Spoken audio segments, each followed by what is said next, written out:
until I know what it is. So it's going to hit festivals and things like that next year for sure. And it's going to sort of. Do you think there'll be a lot fewer festivals next year then, or? There won't be any new ones, that's for sure. Right. No. Yeah.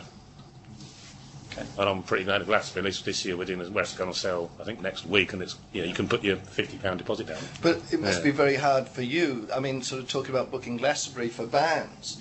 Their costs have risen as well. I mean, now the fuel has risen. Well, that's right, it's horrendous, the expenses to be on the road here now to what it was just 12 months ago. And for guys coming in from Australia who are trying to convert the dollar to the pound, with or without a sort of Austrade grant, to get on the road and rent equipment, everything is going up. Sure. And it's going up faster in the UK than it is in Australia, I believe.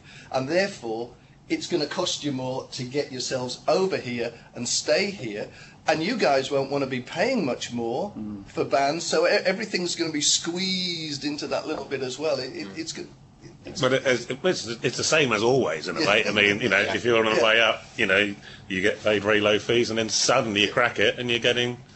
Yeah, but the fuel price rises. Yeah. But I mean, in terms of, actually, like I said, the money that we'll use the Las Vegas example. Well, they'll now get, from earning £500 4 months ago. Obviously, we don't pay the same fees as Reading or V. They'll be getting minimum of 300 grand from either Reading or V for next year, and they'll be getting 50, 60 grand all around Europe on the back of this week. So it's but it's the same as it always used to be, except much more extreme. Yeah. And it's that getting that first stage started off, which is obviously much harder for Australian bands coming over that initial investment, but And without the record company investment as well at the moment, I mean that's a. Well, you're not going to get any investment from record company at the moment. In fact, you're not going to get physical release of it all for most Australian acts. No, that's on. Yeah. But at least you can, whether it's through things like Mark's Camp, whatever. I mean, you should at least now know how many fans you got in the UK. I don't know what your next question is, but I'd like to ask a question from a sort of a major booking and major festival person. How do you view Australian bands? In the past, how have you looked at them? How have you booked them? Or do you wait until they have some sort of presence here? Or have you heard of sort of little buzz bands over there that you suddenly hear are on the ground here, maybe? It's a combination. Well, a lot of it now is tied in with Great Escape. So the Hilltop Hoods, they played Great Escape a year ago. So obviously saw them, and then so I basically said, don't come to Glastonbury last year, they come this year. Yeah. I worked with a band you had, City Riots. Yeah. City Riots. Right. They did They did Great Escape. Yeah. And we saw them at Fuse. That's right. So generally, but it's a mixture of if you get the name came back from, say, if I get the buzz through, I've got quite a large, apart from the Barfly bookers, I've got quite a large network of. So if they get a buzz, they've got a chance, if they can get their act together, to come back to maybe get.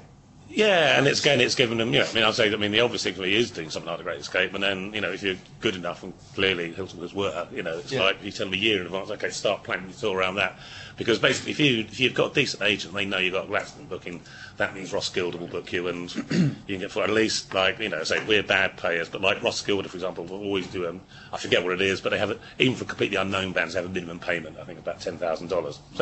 So that goes quite a way to. Yeah. And of course, the other advantage you've got being Australian actors, if you're worth anything at all, you can at least earn decent money from your London show. It won't do any good for your career necessarily, but in terms of that's why you want to balance out doing the right industry event, if you like, and then do your London show to actually pay your bills. Yeah. Because you can get like 15,000 quid for selling out the Forum, or which if you've got a decent buzz in Australia, you should be able to do. All right. But it'll be 90% Australian senior. Yeah, it's another Australian gig, basically. Yeah. And be very careful not to use that as you're trying to generate a buzz for the industry necessarily, because. Why did you say that? What's the key there? The cool cats in the industry, the young promoters that haunt the streets of Camden night after night, will not be that impressed by a room full of Australians. In fact, they'll actually probably just walk straight out. What they're impressed is to be on top of something early, see a few other tastemakers in the room that they know, be able to talk to them, discuss the band, come to some sort of agreement as to what they could do with the band, and it's a very different environment than a showcase. Than doing a money making gig, and so just separate the two and treat them as separate events. One to make some cash, and even real basic stuff like if you want to just earn that cash, then ideally you want to play a Friday or Saturday night. Mm-hmm. Yeah, but nobody in the music industry goes out on a Friday, Saturday night. No. Yeah, and just to sort of go further on that, one of my acts is Tim Friedman and the Whitlams, and I've been working with Tim now for, far too many years. And when I started working with him, Tim could come over, bring the Whitlams, and we'd sell out 2 Shepherd's Bush Empires. But it was 99% an expat gig, but it gave him a bank and it gave him a start. Now Tim comes over mainly solo to keep pushing his last album and to slowly get a presence here. And we still do London banker shows. We've done Ronnie Scott's. We do 2 or 3 Ronnie Scott's. The last time we were here, we sold out 4 300-seaters in about half an hour at a little venue in London. And this time it was like 50-50, maybe 60-40, 60% Australian, 40% English. So we're starting to crack it, but it's taking time. Tim, of course, is not a young gun anymore. Kill me. I hope he's not sitting in Sydney. I hope he's not there. But he's not a young gun. Let's be quite honest. He's not a young 20-year-old. He's in a slightly different market, but he's probably Australia's best-known instant indie artist that's been going for 10 or 12 years now. And we are still trying to crack the UK here, but we have to do it on a slightly different way because he's not going to appear as a young pin-up, so we have to go through the sort of, if you like, the David Gray style of route. But we're actually working towards doing, he had a very successful series of orchestral shows throughout Australia, and we're starting to work with a potential couple of orchestras here to stage him here at either the Royal Festival Hall or the Royal Albert Hall, which will eventually create a buzz, and I reckon will be about 50-50 English-Australian. But it's in that, it can be a long, slow thing. You've got to come here, do your banker shows with the Australians, and then perhaps lose it going up to Manchester and playing to a little club and playing to the Ponds, getting out there. Get away from the Australian little enclaves and put your music out there. And that's where things like the Barfly circuit can come in, because they're all over. They go right up as far as Glasgow. Yeah. It's great. And I had a band here for 2 years. We did 100 shows in 2 years. A little indie band called Spargo. No agent, couldn't get an agent, so we booked ourselves in. We got quite a lucrative tour. They had some help from Austrade financially, and Michael sat with them and helped them out, and as I say, we did about 50 shows a year, and I think they did very well. They honed their trade, went back and recorded, just finished their album, and hopefully going to be over next summer. And they've changed slightly too. They've gone into this new alt folk Americana thing. They've hitched into that. Right. Which is again pretty popular now. Yeah, absolutely. Yeah. So, if you want to be discovered in the UK, who would be the kind of key tastemakers? Without mentioning names or types of people, If you want to be discovered in the UK, well, NME is still pretty important if you're any sort of indie band, whether it's through the print or the. I mean, the it really website, is just hard graft. I mean, the more you can get out there, and the more, if you're going to be here, here. Because the national newspapers still follow what NME says. Right. Yeah. Martin is one. Yeah, well, absolutely. Hugh Stevens, Radio 1, he's like the closest thing to a new John Peel now. Mm-hmm. Yeah. And obviously Zane Lowe. Zane Lowe's got an ear for Australian and Kiwi acts. Yeah, and obviously he's a Kiwi. I mean, there are so many now, and it's almost the tastemakers are watching the buzz, and it's at grassroots level, then it is really the promoters, the real young, on the pulse promoters that are putting shows together, that they don't expect more than 50 people to be in a room, because they're only booking a venue that can hold 80. Right. And they're very difficult to get to, because every day it almost changes as to exactly who these people are. The Barfly Network, they do have some, but they're also watching, even at the Barfly level, which are a chain of venues around the UK that that have anywhere between 200 up to about 1,500 capacity venues. They're watching the lower down level to see what's already... Yeah, you get these kids who run like one night a week, don't they? That's right, yeah, exactly. absolutely. And they're cool, and they know exactly what's going on. So you need to get to them. And how do you get to them? Well, you need to have probably generated a bit of buzz even online. The first thing they're going to do, if you're saying, look, we're coming from Australia and we want to play, they're going to go straight to your MySpace and see how many plays you had that day, how many plays you've had in total, how many friends are not so important, but certainly the comments that are coming through. They want to see that there's already some action going on for you. They'll have a listen to the music and they'll make a decision there and then, oh, okay, this is cool, it could work. You're not going to get any money out of them because they're not making money. But ideally, they want to know that kind of 1,000 people in London have listen to your music. Yeah, absolutely. I mean, that's clearly the way the whole industry's going to go. So, So the social networking sites are like ultimate importance now. You've got to work them. But ideally, you have to prove that it's real. Yeah, exactly. Yeah. It's being able to say, with a mailing list to send out.